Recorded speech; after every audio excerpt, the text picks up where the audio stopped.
Blockchain কি? Blockchain শব্দটি দুটি অংশে বিভক্ত, ব্লক কি এবং কি চেইন কি। ব্লক মানে হলো একটি ডেটা বা লেনদেনের প্যাকেট। চেইন মানে হলো একটার পর একটা ব্লক যুক্ত হয়ে একটি শৃঙ্খল বা চেইন তৈরি করা।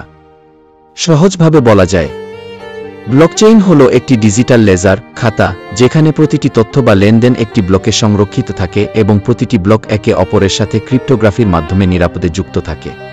এই খাতাটি কোনো একক ব্যক্তি বা কোম্পানির হাতে নয়, বরং এটি একটি বিকেন্দ্রীভূত ডিসেন্ট্রালাইজেশন নেটওয়ার্কে সবার মধ্যে ভাগ হয়ে থাকে। ফলে কেউ একভাবে এটি পরিবর্তন বা হ্যাক করতে পারে না। ব্লকচেইন কিভাবে কাজ করে? চলো একটা উদাহরণের মাধ্যমে বুঝি। ধরা যাক তুমি তোমার বন্ধুকে অনলাইনে 500 টাকা পাঠাতে চাও। সাধারণত এই লেনদেনটি ব্যাংকের সার্ভারের মাধ্যমে হয়, অর্থাৎ ব্যাংক হলো কি মধ্যস্থতাকারী। কিন্তু ব্লকচেইনে কোনো ব্যাংক বা কর্তৃপক্ষ নেই। এখানে সিস্টেম নিজেই মধ্যস্থতা করে।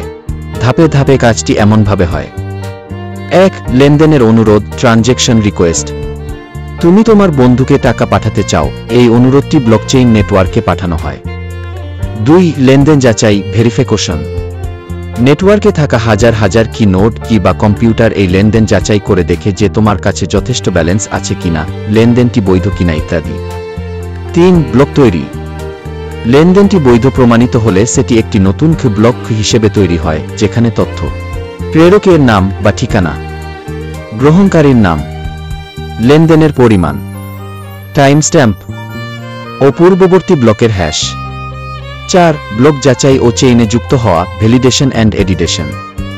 সবকিছু ঠিক থাকলে এই নতুন ব্লকটি আগের ব্লকের সাথে যুক্ত হয়, অর্থাৎ চেইন কি এ যোগ হয়। 5. স্থায়ীভাবে সংরক্ষণ, পার্মানেন্ট রেকর্ড। একবার ব্লক চেইনে যুক্ত হয়ে গেলে তা পরিবর্তন করা প্রায় অসম্ভব। ফলে এটি একদম নিরাপদ ও স্বচ্ছ থাকে।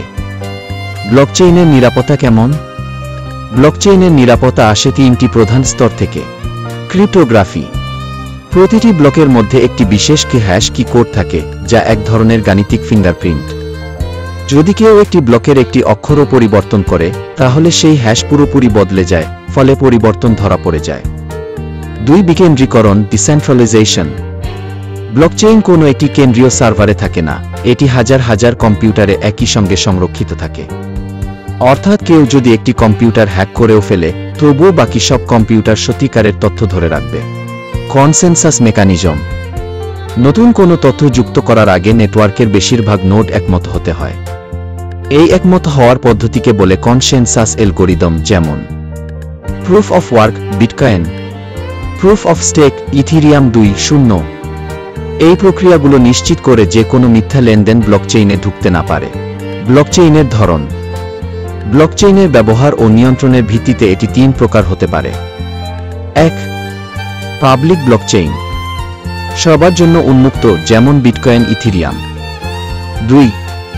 প্রাইভেট ব্লকচেইন, একটি নির্দিষ্ট প্রতিষ্ঠানের নিয়ন্ত্রণে থাকে, যেমন IBM হাইপারলেজার। 3. কনসর্টিয়াম ব্লকচেইন, কয়েকটি প্রতিষ্ঠান একসাথে পরিচালনা করে।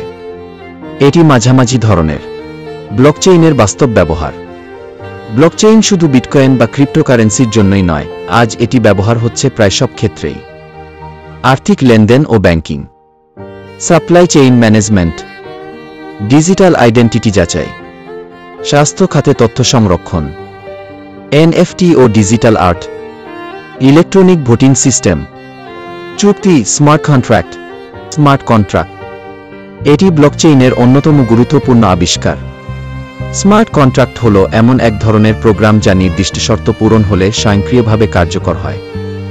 উদাহরণ, তুমি একটি গাড়ি কিনবে, টাকা পাঠানোর সঙ্গে সঙ্গে কন্ট্রাক্ট নিজে থেকে মালিকানা ট্রান্সফার করে দেবে। ব্লকচেইনের ভবিষ্যৎ। বিশেষজ্ঞরা মনে করেন ব্লকচেইন ভবিষ্যতের ইন্টারনেট বা ওয়েব 3.0 এর ভিত্তি। যেমন সম্পূর্ণ স্বচ্ছ সরকারি প্রশাসন, জালিয়াতিমুক্ত ভোটিং, নিরাপদ ব্যাংকিং, ডিজিটাল পরিচয় ও স্বয়ংক্রিয় ব্যবসা। এমনকি অনেক দেশ এখন ব্লকচেইন ভিত্তিক কেন্দ্রীয় ডিজিটাল মুদ্রা CBDC তৈরি করছে, যেমন চীন, ইউরোপীয় ইউনিয়ন ও ভারত। উপসংহার: ব্লকচেইন কেবল প্রযুক্তি নয়, এটি বিশ্বাসের নতুন সংজ্ঞা। এটি প্রমাণ করে যে আমরা মধ্যস্থতাকারী ছাড়াই নিরাপদ, স্বচ্ছ ও বিকেন্দ্রীভূতভাবে লেনদেন করতে পারি। যেমন একসময় ইন্টারনেট বিশ্বকে সংযুক্ত করেছিল, তেমনি ব্লকচেইন ভবিষ্যতে তথ্যের নিরাপত্তা ও বিশ্বাসযোগ্যতার নতুন যুগের সূচনা করবে।